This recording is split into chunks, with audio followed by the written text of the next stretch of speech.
How to fix Valorant stuck on loading screen, easy and quick. If you want to fix this problem, it's easy. First, you need to open your Riot Games folder,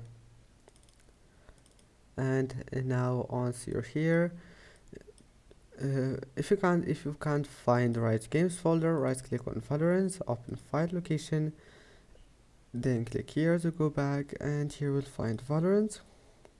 Now let's see here, click Valorant live, and then click those two files, select those two files, and then click delete those two files, and after that go back, type here view advanced system settings.